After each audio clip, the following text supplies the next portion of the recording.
97.5 WFHR and 105.5 WIRI, your Wisconsin Rapids home for locally grown radio. Here's your Daily News Roundup. From the Wisconsin Rapids Local Newsroom, I'm Melissa Kay. It's starting to feel like summer, and riders are preparing for the ATV-UTV season. The Marathon County Sheriff's Office is reminding everyone to have a fun and safe experience riding their recreational vehicles this summer.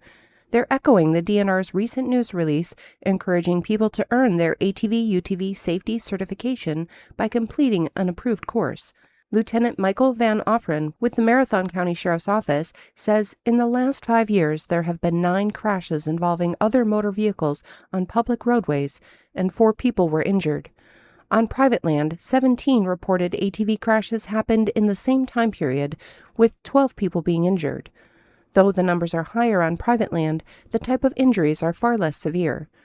Anyone operating an ATV-UTV at least 12 years of age or born on or after January 1, 1988, are required to complete a state DNR-approved safety education course and carry proof of that certification while riding on all public trails, routes, and private lands not owned by them or immediate family. United Way of Southwood and Adams Counties is holding their 14th annual United Weekend Food Sculpture event. It's on June 11th during lunch by the river. Community members are invited to donate non-perishable food items during the event held on June 11th from 11:30 to 1 p.m. at Veterans Memorial Park in Wisconsin Rapids. Local teams will build sculptures using canned food and basic need items before Lunch by the River begins. These items will then be donated to local food programs. People can vote for their favorite food sculpture on the United Way's Facebook page to choose the Community Choice Award.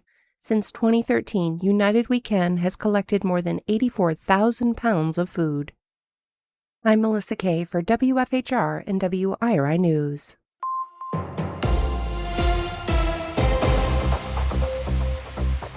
With Civic Media News, I'm Terry Miller.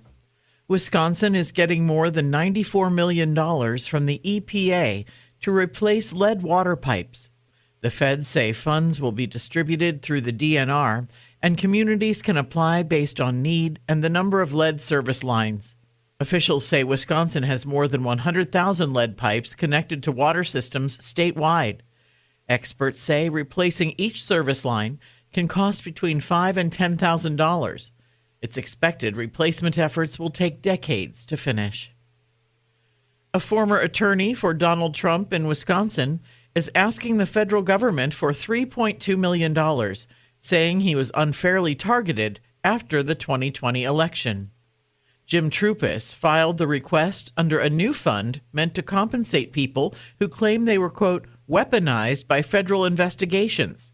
He points to searches of his email and actions involving his family as reasons for the payment. At the same time, Troupis is facing felony forgery charges in Wisconsin tied to the fake elector case. Prosecutors have not commented on his claims. A new study finds Wisconsin's teacher unions have weakened significantly since 2012, with membership falling faster here than anywhere else in the U.S. Researchers say the decline follows Act 10, a 2011 law that limited what unions can negotiate. The state now ranks 36th overall in union strength and much lower in membership and resources. Backers of Act 10 called it a needed reform, while opponents say it reduced protections for teachers. More news can be found at civicmedia.us. The Brewers head to Houston. Hi, I'm Mike Clemens with sports. The Brewers will be away this weekend. They'll play the Astros at 7:10 tomorrow night. What a happy Brewers clubhouse yesterday, coming back in the 8th inning after going without a hit and beating the Cardinals 2-1 at home to complete the sweep. How did it feel to finally get a save? Closer Trevor McGill. It means a lot. I mean, every game means a lot. But to be able to, 7+ innings of no-hit baseball and then got one out like this today. That's just big for the crew. College football, the Badgers' schedule is out. They'll open at Lambeau Field on Sunday, September 6th against Notre Dame. And then on the Friday night after Thanksgiving, they'll host Minnesota at the Packers OTAs. The team holding practice and meetings while Josh Jacobs is under investigation for domestic violence. Well, I know there's going to be a lot of questions about Josh. I'm going to stick with the statement that we put out as an organization and just let the process play out. That's head coach Matt LaFleur with Sports on Mike Clemens. I'm meteorologist Brandon Bormans. A bit cooler behind a cold front today. A really nice day to be outside. Sunny skies to be expected with high temps in the mid to upper 70s.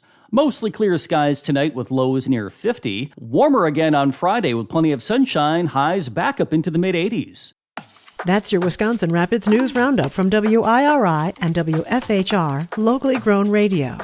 Find more news anytime at WFHR.com and WIRI.FM. Subscribe to this podcast on Spotify, Apple, or wherever you find your podcasts.